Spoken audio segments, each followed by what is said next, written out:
Hey YouTube, welcome to Coop Star Cars. Who do you have here? Kokoropoulos. And what you do today? I got second at the Indianapolis Regional. Nice. What deck was you playing, man? That's a good question. Look at that. Hold on, let me zoom in on this. Is that a pile of? Is that 80 cards, bro? It's 106. 60 card. Whatever card is probably gonna get banned on the ban list, just play it. Okay. All right. What were some of your matchups like? Man, round one. What did I play? I played against True Draco round one. I probably should have lost that match, but I was able to beat him through there can be only one and a skill drain game one. Then game two, he didn't realize that I had set a Thunder Dragon to play around. There can be only one. So when he tried to attack from game, so we drew. He just attacked my Thunder Dragon, and then we won at time. I won. A lot of Orcust, which is actually like some of my easiest matchups. Lost to DeBlessed in the finals. I mean, you guys probably know what he was playing. That wasn't even close. That was a quick 2-0. And then other than that, my toughest matchup was actually Fluffles, because apparently Kraken can just send a card every single turn. So I ended up having to like link away a Colossus, a Harbinger, and a Saryuja just to get it off the board. So that was a little annoying, but at the end of the day, we still 2-0'd him, so I can't really complain that much. Okay. Did you finish X1? Yeah, X1. Okay. Is there any shout outs you'd like to give, man? Shout outs to Cole Beck, to Jason, Brian Dong. We're gonna Hey, shout outs. Hey, get the boys in here. Shout outs to Jake Trapp, where the hell he is, and then my brother, I guess. I don't know. I'll give a shout out to Drake on that one. Okay. Is there anything? Okay. Well, without further ado, let's get right into the list, man. Yeah. So obviously, it's like Guard Dragons. I know certain people have decided that this super ashable, impermissible normal summon isn't worth it. To be quite honest, it never got impermed, it never got ash today. So I decided, like, if we're gonna run this, like, level 5 synchro turbo, might as well run Mathematician as well, because you can send Carbonetin, which then banishes itself to summon the Galaxy Serpent, which makes a level 5 synchro. So it was really insane all day. Basically, if you opened any of these, you're probably gonna win going first. This was also really insane because you could send Seifer off of it late game and just add back a Levianeer, which is why I thought, like, I almost cut one of these to try to cut deck count down because I am at 60. But ultimately I decided, like, Mathematician is just like too insane in too many different situations. It's so versatile. One time I got cracked down, so I beat over it with my Saryuja and was able to draw a card off of it. They were just scared that my combo was going to resolve, but like the entire night, this just overperformed. So those are the main normal summons. The biggest brick I've ever played. I drew it once against the Blessing, actually, and there's like literally nothing I can do. You have to play this. It makes Mathematician and Draconet full Guard Dragon combo, so like you might as well. But don't run 2. Please don't. This is not the same as Brilliant Fusion. Do not run 2. Because it's so normal summon reliant, I wanted to play as many like reasonable dangers as possible. So we played 2 Nessie, 2 Snake, 2 Jackalope. That was pretty. This might actually be the most standard danger lineup I've ever seen at this point. 3 Mothman, 1-1. I was gonna play 2 of this, but then I decided to cut Romulus from my extra deck last minute. So it didn't really make sense to have like this set card because, like, realistically, what's it good against? Like Orcust, not really. They'll just pop. They'll save their crescendo with Dingirsu. Salmon Great, they'll just get it back. Striker 1 isn't really enough. So there's just too many situations where, like, drawing this to multiples like really sucks. So I decided to cut to 1. Bigfoot, same thing, like face-up cards. Mothman, honestly, I never once resolved its discard effect. It was only good for making Dweller, which should be pretty self-explanatory. And then, I mean, these. Okay. Actual Guard Dragon stuff. 3 Safer. To be quite honest, I never actually resolved its on-field effect. It got ashed every single time, which was fine if I had dangers. But like, it's not a great normal summon. But I really compare it to like Whitestone the Ancients and Blue Eyes. Just being able to like add back a Levianeer is just so crazy, especially when you can just send it with Mathematician. Yeah. There's like some people played it too. I think that's a mistake, just because like this is not a very grindy deck. In the extra deck, you go through on average like 8 cards in your extra deck, and I only play Phoenix. So just being able to add back a Levianeer whenever you wanted was just it was too good to pass up. 1 Brotar, self-explanatory. 1-1, rest in peace. So what would you actually like name this deck? Just like because it has a lot of different engines I see already. We're not even halfway through it. It was basically just like Ib, Orcust Thunder Turbo, which we'll see in a second. Okay. The whole idea was like Danger Thunder is insane, but Evenly Matched and Dark Ruler No More are very real cards. I think regular Danger Thunder kind of just disrespects those. And like if I'm going second against Orcust, then I'll just like keep putting monsters up against them. I'm not really like too concerned about like what their follow-up plays are, just because I naturally have like bigger monsters than they do, and Din Gears can only be resolved so many times. So I guess it'd just be like 60 card anti Dark Ruler No More Dragon Link. Okay. All right, bet. All right. I'll make sure I put that in the description. All right. The one Diabolus, this is actually like one of the best cards in the deck. I wish it was a non-once per turn. I'd absolutely play this at 3. You always started out going second, at least that's what I found. Your combo changes drastically going second. The whole point is just like make Appaloosa and then make Boral Sword if possible. This does not help with any of those things, but going first, it's placing a card on the top or bottom of the deck is like the same thing as shuffling it, because like eventually you just like you levy on the same turn and then they have to like shuffle their whole deck anyway, so it's basically like you get to rip 2. I think you play 3 levy. I don't play Melody just because like I'm already playing so much Ash bait. I do not want to take the risk of like getting Ash on Melody, because that's just like even more painful. I made one really bad misplay where I banished this off of Allure against an Orcust player. Thankfully, I guess, I ended up accidentally shuffling my whole banish pile into my deck when I was activating Galatea's effect, so I got a game loss for that. But then I 2-0'd him after that, so it didn't really matter. You always want to see this card. But Melody is just too much of a risk, especially when like these normal summons are like just the prime targets for your opponent to stop. There's no reason to play Melody on top of that, because like you don't want to neg that much harder. And granted, like all of your cards are 1-card combos. Like a lot of times, like it's being able to summon a danger without discarding it, like actually resolving the in-hand effect, that matters so much, just so you can filter through your deck, because you are playing 60 cards. Yep.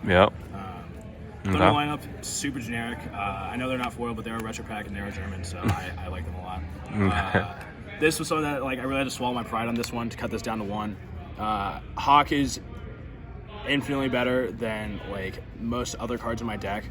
The problem is like your light count can't be too high just because you run Allure of Darkness and that is your only draw spell.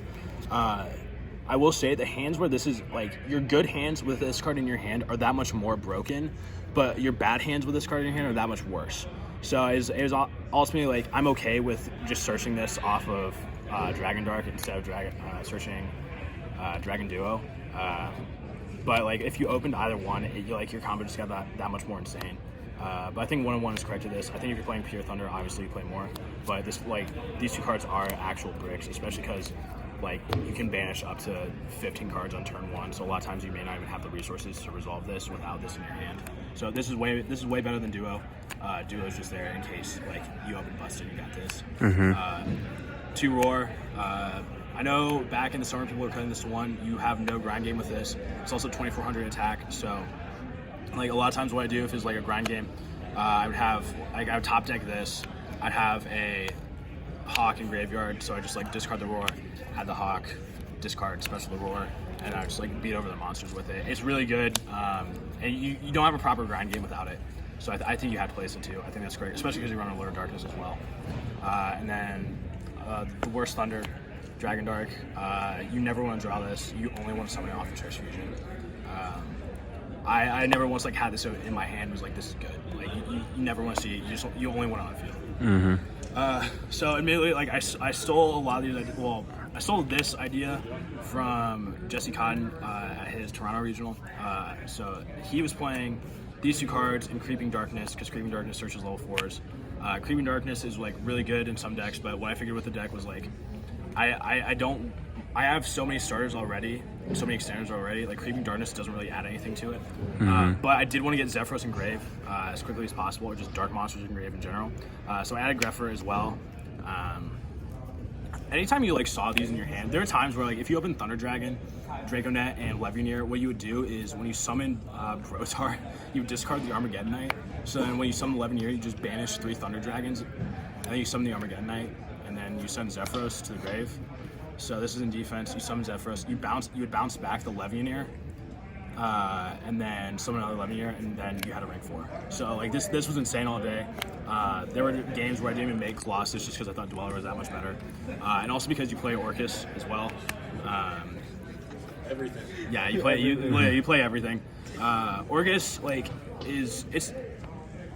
it's the best deck for a reason. A lot of people are wondering like, why the hell aren't you playing Nightmare? You never really want Nightmare didn't really advance your game state at all. It's just like an extra brick. This is still normal summonable, and theoretically, if you have 3 lights in grave, you have the Zephyros. Somehow you get this to grave. What you could do was you would banish 3 lights off Levineer, summon this, bounce back the Levineer with Zephyros. Then you would make a rank 4 with this, and then on your turn you would just go ahead and detach the Harp. And sure, you only get like 1 turn out of your rank 4 with that, but at the same time, then you could go into Orcust plays, and then on like Appaloosa, Harbinger, Colossus, Galatea, Dweller, Crescendo. It was just insane all day. And also, you can send this off Mathematician late game.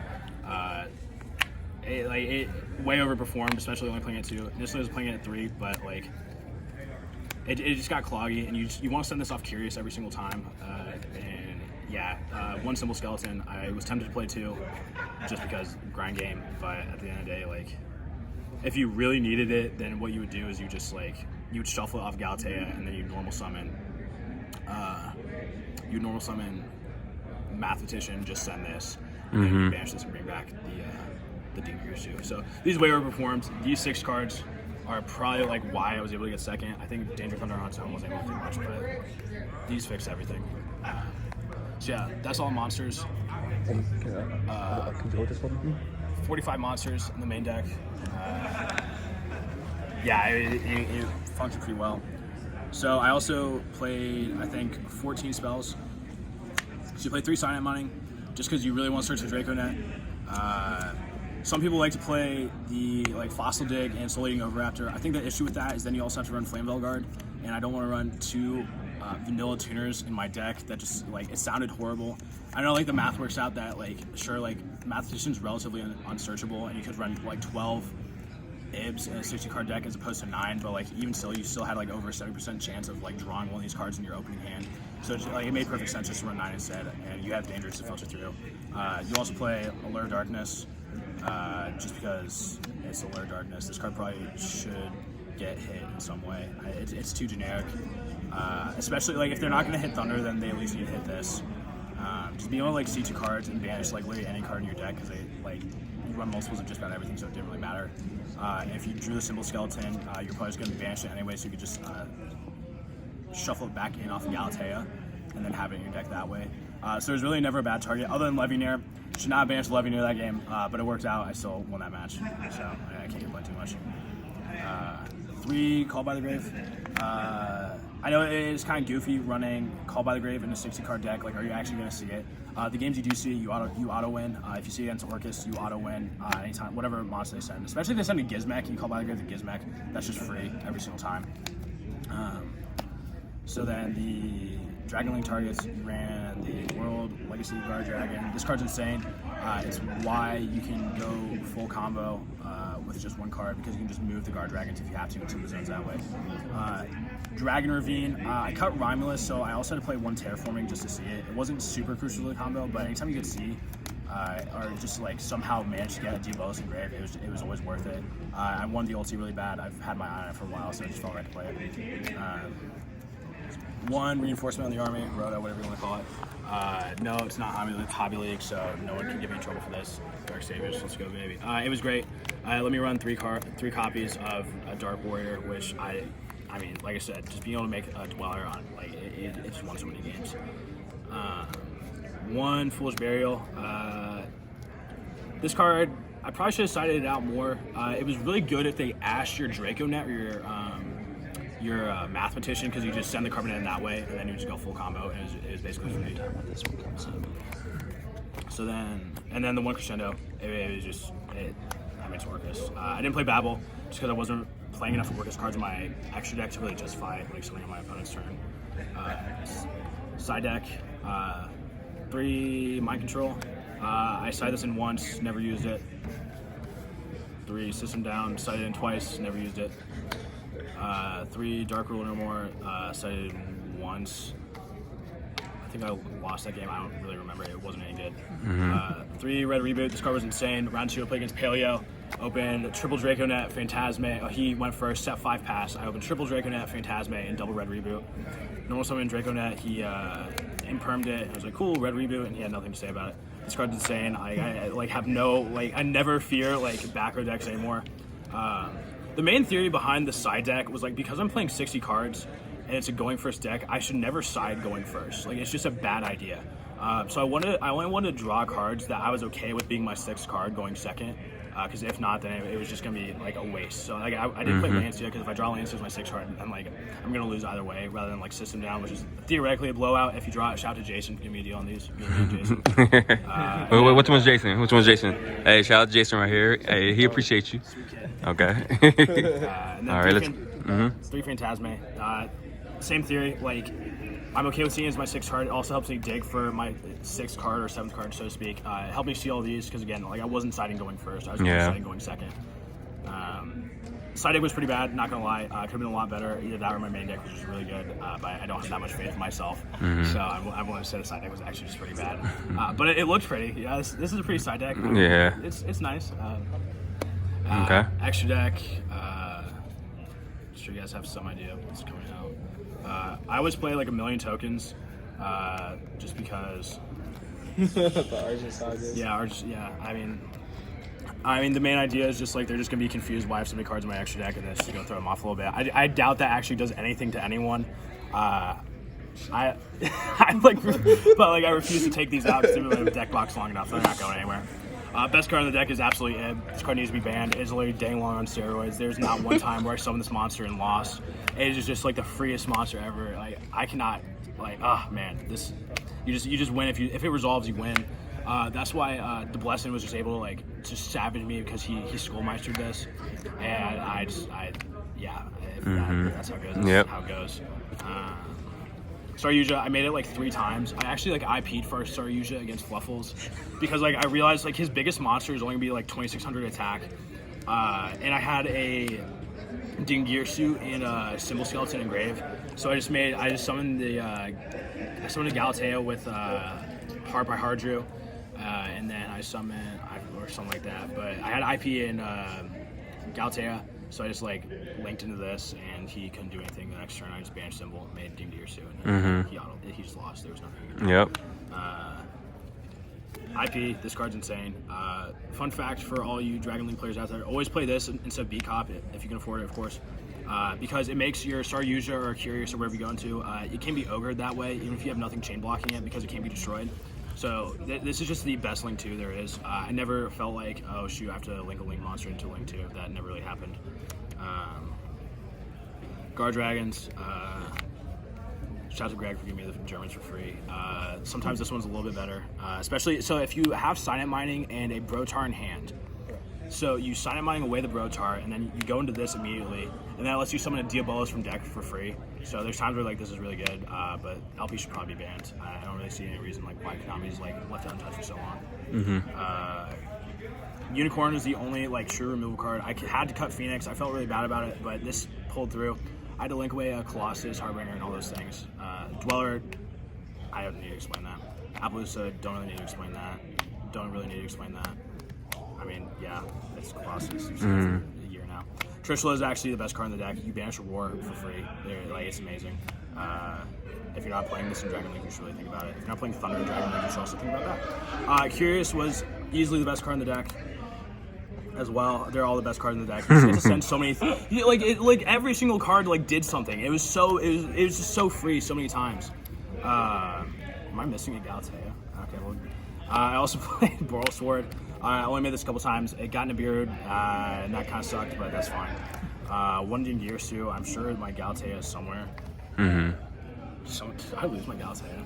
Uh-oh. That's no good. Well, I'm sure, and I hope that you will find it. Yeah, whatever. Galatea and Dingirsu were insane. Like, just being able to, like... Actually, there's this card. Oh, besides the point. This needs to get banned. This is actually the problem with Orcust. being able to, so one time a Danger Grandmander guy summoned a Sanfon against me, and I just made this. And like, there's so many games that you just win because of this card, because it's non-targeting, non-destruction removal. There's so many decks that just like don't really have a way to deal with this, especially if you have a Harbinger and this on the field at the same time. So they can't even, after, like, say they bait out your Harbinger with whatever, Skystriker or Orcust especially, they can't even like destroy your Harbinger with Afterburners just because you have this.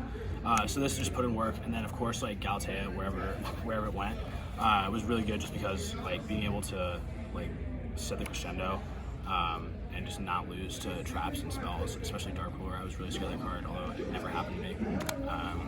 So yeah, that was the deck profile. It was just like if I felt like a card was gonna get banned, I was just gonna play it. Because I might as well. Okay. All right, man. Well, congrats on getting second place at the Indie Regional, and thank you for the profile, man. And please don't forget to subscribe to my channel, man. Thank you, everybody. Thanks for watching.